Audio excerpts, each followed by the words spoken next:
자, 이제 피터 슬레이드에 대해서 이야기할 건데요. 피터 슬레이드는 프리랜서 배우이자 연출가이며 또 극작가, 라디오 방송 작가 및 진행자 이렇게 다양한 직업들을 가지고 있었다고 해요. 그리고 또 1943년에는 영국 최초로 연극 고문 자리에 오르게 됩니다. 어, 피터 슬레이드는 32년에 자신의 첫 번째 극단인 더 칠드런스 시어터 컴퍼니를 설립해서 이 아동 연극에 대한 관심이 굉장히 높았는데요. 어린이들의 드라마를 끊임없이 탐색하고 또 공연이라는 구조를 넘어서서 연극 경험을 탄생시키려고 노력했다고 합니다. 그래서 이 프로시니엄 무대의 어떤 전통을 벗어나서 또 새로운 방법을 찾기 위해서 많은 시간을 투자했다고 해요. 또 어린이들 중에서도 장애 어린이들과의 연극 작업을 하면서 드라마를 통한 치유와 예방에도 관심을 가지게 됩니다.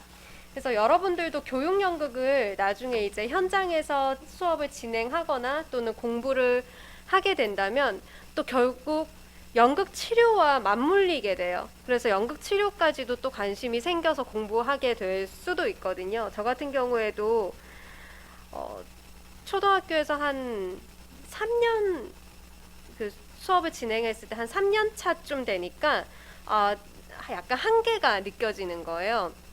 그래서 어떤 학생이 이제 3학년이었는데 그 학생이 제가 연극 치료를 배우게 된 딱 그 계기였어요.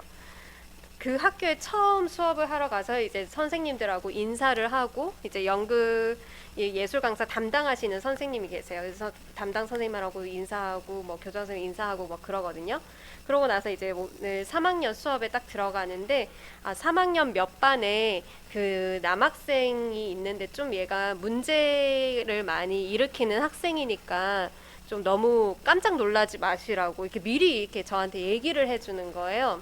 그러고 나서 뭐 3학년이면 사실 애기잖아요, 완전. 근데 뭘 그렇게 내가 깜짝 놀랄 만큼 그렇게 뭐 사고를 치나 싶어서 이제 그러고 이제 교실에 딱 들어갔는데 누구 얘기하는지 바로 알겠더라고요.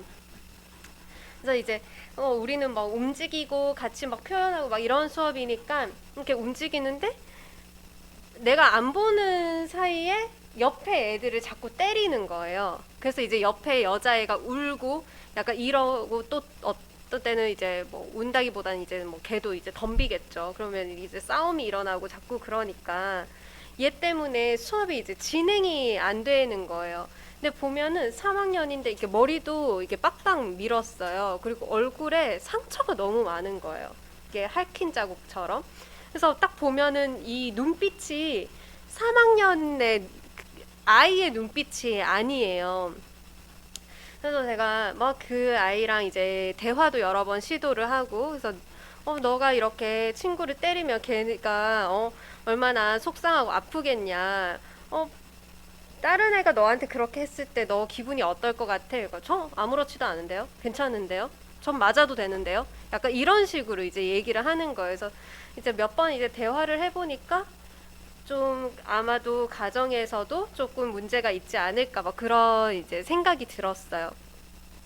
그러면서 그 학생과 이제 만나는 그 시간들이 사실 좀 어려웠거든요. 이제 이 아이와 내가 어떻게 좀 더 친밀해지고 좀 더 이 아이의 행동이나 이런 것들을 개선할 수 있을까. 그리고 그때는 되게 의욕이 넘칠 때였거든요. 3년 차에 딱 뭔가 내가 사실 일주일에 한 번, 한두 시간 만나는 사이잖아요. 근데 내가 담임 선생님이 아니기 때문에 엄청난 영향력을 줄 수는 없지만 그래도 기존의 어떤 그냥 교사들보다는 내가 그래도 연극 강사니까 좀 더 긍정적인 어떤 영향을 주고 싶다라는 그런 의욕이 되게 충만할 때여가지고 그러면서 막 연극 치료도 공부하고 그랬어요.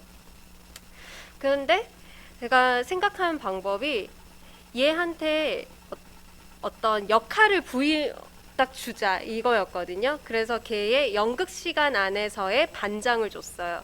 그래서 어떤 우리 원래 이 반에 반장이 있겠지만 연극 시간 안에서는 너가 A가 반장이야. 그래서 이제 선생님이 딱 오면은 너가 이제 인사를 해야 돼. 차렷 경례 인사를 해주고 선생님을 도와주는 역할을 이제 해야 된다라고 이제 역할을 딱 줬는데 걔가 어떻게 했을까요? 말을 안 들었을 것 같아? 어, 음. 얘가 딱 내가 이제 들어오면 애들이 막 이게 장난치고 이제 쉬는 시간이었으니까 막 그러잖아요. 근데 딱 걔가 먼저 야 선생님 오셨어. 딱 이제 조용히 해. 그러고 물론 중간중간에 잘 안 됐어. 본인이 또 똑같이 행동하고 그랬죠, 당연히. 뭐 한순간에 애가 180도로 달라질 순 없겠지만 그래도 뭘 만약에 종이를 나눠주면은 자 A야 너가 이제 반장이 여기 종이 나눠줘 이러면은 다 와서 이제 걔가 이제 하고 어떻게 보면은 나의 이제 어떤 오른팔로서 이제 수업을 진행을 하는데 그거를 엄청 내가 무슨 뭐라도 됐냐 그렇게 하는 거예요. 그래서 항상 이제 제가 다른 그 학교에 뭐 전교생은 거의 다 연극 수업을 하니까 다 이름을 외우지는 못하잖아요. 근데 걔는 무조건 이름을 딱 외워서 이름을 항상 불러주고 관심을 가져주고 결국에는 이 아이한테 필요한 거는 관심과 애정과 사랑이었던 거죠. 그래서 이제 자기가 그 역할을 맡으니까 더 잘하려고 노력을 하고 그랬던 거죠. 그래서 저는 그 모습에 사실 희망을 좀 봤거든요. 그래서 너무너무 뭔가 그 담임 선생님이 수업 들어가기 전에 이런 아이가 있으니까 좀 이해해 달라고 이야기할 만큼의 그런 경우는 처음이었어요. 뭐 아이가 장난을 쳐봤자 사실 뭐 그 정도는 다 수업을 진행하는 사람이라면 어느 정도 통솔을 할 수 있으니까. 근데 너무 걔는 그냥 약간 무시하라는 식으로 이제 담임 선생님 얘기를 하고 그 정도의 아이였는데 그래도 이 시간이 흐를수록 이제 후반기가 될수록 아이가 조금씩 변해가는 모습을 보면서 굉장히 긍정적으로 생각을 했었고 하지만 되돌아가긴 해요. 또 연극 수업이 끝나고 뭐 이제 일주일가 또 이제 시간이 지나잖아요. 그러면은 딱 다시 원상복귀고 약간 그런 것도 있었고 또 연극 수업이 끝나면은 또 본인의 모습으로 돌아가고 그런 것도 있긴 했지만 이게 지속된다면 분명히 달라질 것이다 라는 어떤 희망을 받거든요.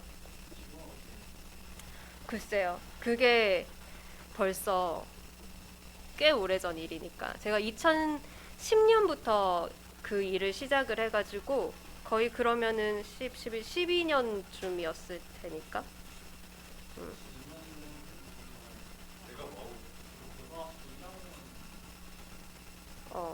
3학년이면은 10살 10살이니까 고등학생이겠지.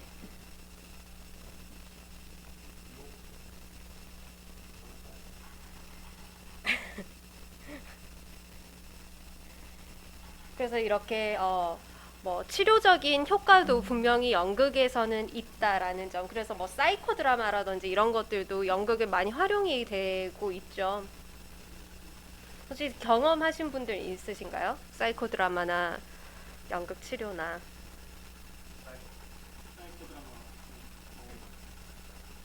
어, 우리 왜 TV 보면은 사이코 드라마 굉장히 많이 사용하는데 뭐 어떤 가정의 불화라든지 이런 가족을 이제 사이코 드라마로 어떤 치료를 하는 부분들. 그래서 만약에 내가 어, 엄마인데 이게 부부 사이에 무슨 문제가 있어요. 그러면은 이 의자를 갖다 놓고 여기 그 자신의 남편이 앉아 있다라고 생각하고 이야기를 할 수도 있고 또는 이 남편과 아내가 역할을 바꿔서 실제 했던 걸 행동을 막 보여주기도 하고 막 그런 거 못 보셨어요?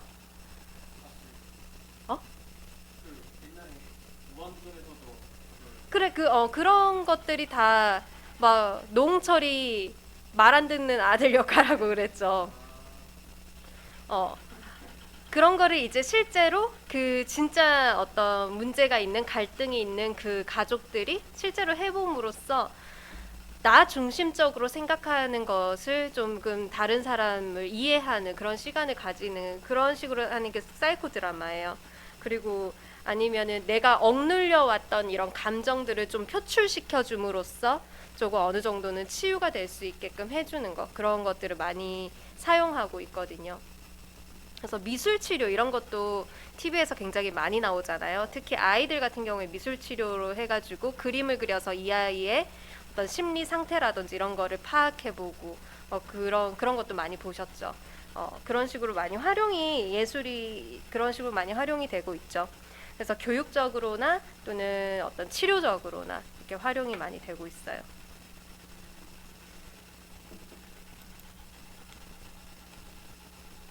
피터 슬레이드는 자발성의 경험이라는 자신의 자전적 저서를 쓰는데요. 그래서 유년 시절부터 성인기까지 서로 다른 종류의 놀이를 소개합니다. 그래서 놀이가 있는 곳이면 어디든 드라마가 있다라고 이야기를 했어요.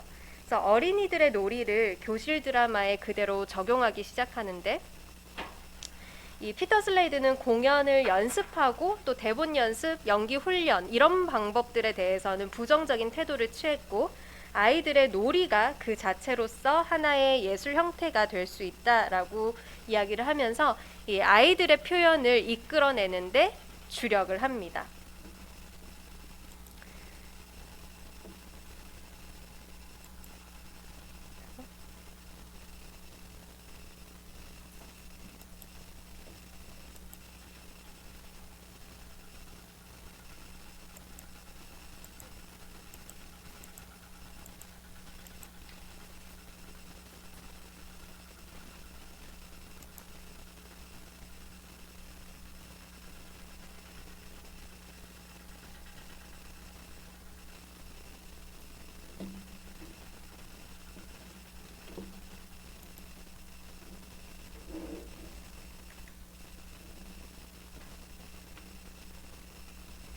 그래서 피터 슬레이드는 드라마 전문가는 어린이들의 표현을 이끌어내는 리더라고 이야기를 하면서 어린이들을 관찰해서 그들 안에 있는 이런 극적인 속성을 이끌어내는 데 주력해야 한다고 주장해요. 그래서 어린이들이 극적 체험을 제공받아야 하는 존재가 아니라 스스로 연기와 연극 만들기의 속성을 품고 있는 존재이다. 그래서 아이들이 누가 가르쳐주지 않아도 놀이한다라고 이야기했잖아요, 지난주에. 그래서 뭐 소꿉놀이를 하면서 역할 놀이를 하는 것처럼 이게 아이들한테 뭐 가르쳐서 이렇게 놀이해봐라고 이렇게 제공을 해주는 것이 아니라 스스로 할 수 있기 때문에 그것을 자연스럽게 이끌어주면 된다라는 거죠. 그래서 이러한 그의 신념은 아동 드라마라는 개념으로 표출되었다. 그리고 피터 슬레이드는 놀이를 개인적인 놀이와 투사된 놀이 이렇게 두 가지로 나누어서 이야기를 해요. 그래서 개인적인 놀이는 내 신체로 어떤 움직임을 통한 어떤 놀이라든지 개인으로 진행을 한다면, 투사된 놀이는 나의 어떤 상상과 나의 어떤 이런 창의력을 발휘해서 뭔가를 표현하는 것을 투사된 놀이라고 해요. 그래서 개인적인 놀이는 달리기, 공놀이, 육상 경기, 춤, 자전거 타기, 수영, 싸움, 산에 오르기 등 자신의 몸을 이용해서 하는 놀이이고, 온 몸과 전 존재 혹은 온전한 자아가 사용되는 드라마이다. 여기서 뭐 달리기는 그냥 뭐 내가 빠르게 어쨌든 내 몸을 이용해서 달리면 되는 거잖아요. 여기 물론 계산할 수도 있겠죠. 내가 여기서는 속도를 얼마의 속도로 달리면 이 아이들보다 좀 더 빨리 달릴 수도 있고, 이런 계산을 할 수도 있지만 어쨌든 내 몸을 이용해서 움직이는 어떠한 놀이들을 이야기하고요. 그래서 움직임과 인물 만들기 작업이 대표적이다. 그래서 개인의 놀이들이 곧 연기의 여러 형식들로 발전해 나간다. 놀이와 관련된 행위들을 대문자를 써서 액팅이라고 하고, 일반적인 연기는 소문자를 써서 액팅이라고 합니다. 그래서 이렇게 구분을 지었어요. 그래서 놀이를 통해서 할 수 있는 모든 행위들은 대문자의 액팅을 사용하고, 그냥 일반적으로 배우들이 연기하는 그 액팅은 소문자의 액팅으로 써서 이제 보편적인 액팅으로 이렇게 구분을 지어졌고요. 투사된 놀이는 이렇게 미술, 악기 연주, 낚시, 비폭력적 게임, 독서, 글쓰기, 관찰, 인내, 집중, 통치, 인형놀이, 모형 무대 만들기, 연극 만들기 등 이렇게 자신의 어떤 사고와 상상력을 이용해서 하는 놀이들이 있잖아요. 그런 것들을 포함해서 투사된 놀이라고 합니다.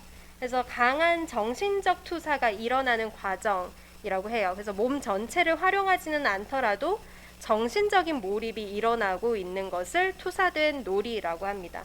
하지만 당연히 몸에는 기반을 하고 있겠죠. 이 연극 만들기 역시 플레이 프로덕션으로 표기하면서 관습적인 제작 위주의 연극 만들기와 구분을 하고 있습니다. 마찬가지로 대문자를 사용해서 이 구분을 지어주고 있고요. 또 피터 슬레이드는 이러한 연극 만들기를 다른 학자들도 마찬가지로 관객을 없앤 건 마찬가지죠. 근데 이 피터 슬레이드는 무대와 어떤 관객석의 구분조차 지어주지 않고 그냥 이 공간을 전체 사용해서 자유롭게 움직이면서 표현할 수 있는 거를 지향했어요. 그래서 공간 탐험이라고 하는데, 예를 들어 아까 제가 이야기했던 음악 하나 틀어주고 아이들이 그냥 자유롭게 뛰어다니고 그 음악을 느끼면서 내 신체를 이용해서 표현하는 것 있죠. 그거는 뭐 모둠을 이용해서 하는 것도 아니고 아이들이 개개인으로 막 표현을 하면서 뛰어다니는 거잖아요. 그 자체로서 의미가 있다라고 이야기를 한 거예요. 그래서 어떤 극을 가지고 꼭 그 극을 극화하는 과정에서 어떤 역할, 임무를 맡아서 그걸 표현하는 것, 그거에만 이야기한 것이 아니라 피터 슬레이드는 어떠한 그냥 움직임이든 어떤 무형적인, 추상적인 소리든 이런 것들이 다 의미가 있다라고 이야기를 했어요. 그래서 움직임, 소리, 공간 안에 자기 몰입해서 이런 집단 예술 행위로 발전해가는 예술의 형태를 지향합니다. 그래서 뭐 무작위로 어떤 사람들은, 어떤 학생들은 막 뛰어다닐 거고 어떤 학생들은 여기서 누울 수도 있고 이렇게 개개인으로 움직이는 그 전체를 봤을 때 이게 하나의 집단 예술 행위가 된다라고 한 거예요. 어떻게 보면은 뭐 현대무용에 가까울 수도 있겠죠. 그래서 교실 앞에서 발표하는 몇 명만을 위한 연극적 관심이 아니라 행위를 통해서 아이들이 스스로 자유롭게 움직일 수 있는 그런 것들을 중요하게 생각한 거예요. 그래서 공간에 넓게 흩어져서 동시다발적으로 움직이고 또 나의 자아로부터 출발해서 몸 전체로 움직임을 확장시키면서 이것을 밖으로 표출할 수 있게끔 만들어줍니다. 이러한 움직임이 곧 연기로 연결된다고 했어요. 또 침묵 또한 어떤 표현의 방식이라고 이야기를 했고요. 그런 침묵을 포함한 소리는 극적 표현의 원재료이고 움직임과 긴밀하게 연결되어 있다. 그래서 내가 여기서 어떤 소리를 지를 수도 있고 또는 조용히 아무 소리 내지 않을 수도 있고 또는 뭐 노래를 막 음악을 뭐 이렇게 할 수도 있고 그런 식으로 모든 것들이 다 이 아이의 어떤 표현성이라는 거예요. 그래서 소리와 함께 신체 움직임을 위해서 공간을 적극적으로 활용한다. 이것을 공간 탐험이라고 해요. 그래서 원 안에서 연기하기에서 아이들은 그의 온 몸으로 공간을 침범하고 어떤 방향으로든지 움직이며 특별히 마루 안에서 돌아다니며 움직이는데 이러한 과정에서 다른 이들의 공간을 존중하는 것을 배운다. 그러니까 자유롭게 움직이되 다른 아이들도 같이 움직이고 있으니까 그 아이들에게 방해되는 행위들은 하지 않으면서 자유롭게 움직인다는 거예요. 그래서 개개인으로 움직이는 어떤 표현이지만 여기서도 상호작용이 다 일어난다는 거죠. 그래서 내가 여기서 바닥을 막 굴러다니고 있는데 옆에 친구한테 방해가 되지는 않게끔 하고 있다라는 거예요. 그 안에서 배려까지도 배울 수 있다는 거죠. 그래서 아이들이 자유롭게 움직일 때 그들은 마치 마룻바닥이 하나의 그림판인 것처럼 너무나 아름답고 흥미롭게 움직여 나간다. 그래서 아이들이 막 움직임을 이렇게 위에서 이렇게 바라보는 뷰로 이렇게 찍는다면 이것이 하나의 어떤 예술 행위가 되고 이것이 하나의 그림이 된다라는 거죠.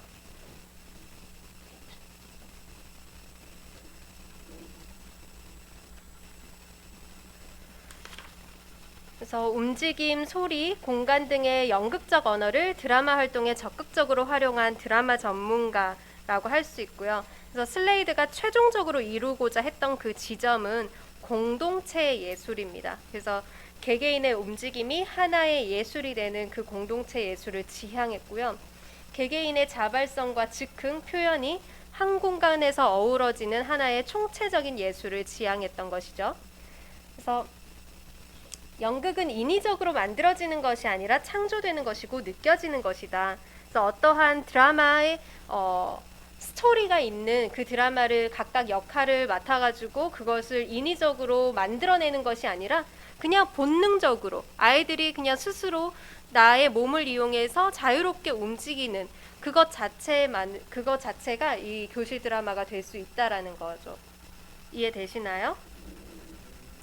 그리고 피터 슬레이드는 해설을 사용했는데요. 그래서 수업을 이끌어 나갈 때 피터 슬레이드가 해설을 이용해서 아이들이 어떻게 움직일지에 대한 안내를 해주면서 수업을 진행을 했습니다. 그래서 피터 슬레이드는 나는 아동 드라마가 존재한다고 믿으며 아동 드라마가 그 자체의 권리를 갖고 있는 하나의 예술 형식이라고 생각한다. 이것은 어린 시절에 무의식적으로 생겨나는 것이다. 아이들이 자라면서 점점 더 의식적인 것이 되고 어른들이 말하는 연극 형태의 양상을 띠게 되는 것이다. 그러니까 인위적으로 만들어지는 그러한 것들은 다 의식적인 행위들이잖아요. 그것은 우리가 성장해 나가면서 어른이 되면서 점점 의식적으로 변해간다는 거죠. 근데 아이들은 그냥 무의식적으로 나오는 어떤 본능적인 것들을 막 그대로 표출할 수 있는 그러한 능력을 가지고 있다라는 거예요. 그래서 여러분들도 이제 이렇게 20대로 이렇게 성장을 하면서 어떤 관습적인 것들 그리고 이렇게 사회적인 것들로 인해서 이렇게 하면 안 돼라는 나의 검열을 하잖아요. 근데 그런 것들이 아이들한테는 없기 때문에 좀 더 자유로운 표현들이 나올 수 있다는 거죠. 그래서 사실 그런 검열들이 없는 사람들이 연기를 굉장히 잘해요. 그래서 이거는 제가 배웠던 그 교수님한테 들은 이야기인데 한양대 나오셔가지고 그 교수님의 선배가 유호성 배우였는데 정말로 그게 없대요. 자기를 검열하는 것. 이렇게 하면 안 된다라는 게 정말 없고 그래서 그냥 표현하고 싶은 대로 내가 여기 막 이걸 뒤집어 엎고 싶어. 그럼 그냥 하는 거예요. 물론 그래서 사회적인 어떤 관계로서는 조금 어려울 수도 있겠죠. 너무 성격이 그러니까 너무 막 그 자기가 그 느끼는 감정을 있는 그대로 막 표현을 하니까 좀 그런 어떤 사회생활에서 어떤 사회적인 사람으로서는 어떤 그게 어려울 수는 있겠지만 배우로서는 사실 그게 굉장히 좋다고 하더라고요. 그래서 그대로 막 표현할 수 있는 그런 어떤 겁이 없는 거죠. 근데 사실 우리는 겁을 내서 표현을 과감하게 못하는 경우들이 많잖아요. 배우로서. 그래서 그런 부분들이 사실 아이들한테는 굉장히 자유롭게 막 표출할 수 있는 거죠.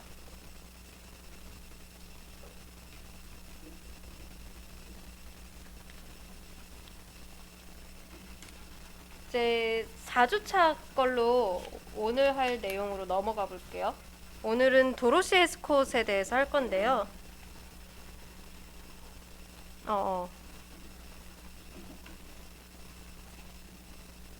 에스콧의 방법론이 계속해서 이어져 왔고요. 그리고 시실리 오닐도 이 도로시 에스콧의 방법론에 영향을 받아서 자신의 방법론을 구축하였습니다. 대표적인 거는 뭐냐면 이 드라마를 연극을 어떤 수단으로서 사용했다기보다는 이 드라마를 하나의 시스템으로 만들었어요. 그래서 어떻게 수업을 진행하는지 그 하나의 시스템을 여러분들 다음 주에 이제 자세히 설명을 해드릴게요. 그리고 학생들한테 역할을 주어주는데요. 연극교육론 시간에 1학기 때 이야기했던 부분이에요. 전문가의 망토 기억나시나요? 그래서 아이들한테 전문가의 역할을 줍니다. 그래서 이 아이들이 드라마 속에서 어떤 일을 수행해 나감에 있어서 자신이 전문가가 되는 거예요. 그래서 그냥 내가 건민이로서 이 수업에 참여해서 어떤 걸 탐구해 나가는 것과 내가 형사의 역할을 맡았어. 그럼 난 이제 형사잖아요. 그럼 형사처럼 이제 사건을 파헤쳐 나가겠죠. 그런 식으로 이 아이들한테 전문가 역할을 주는 거예요. 그거는 주제에 맞춰서 이 역할을 주겠죠. 뭐 탐정을 줄 때도 많고요.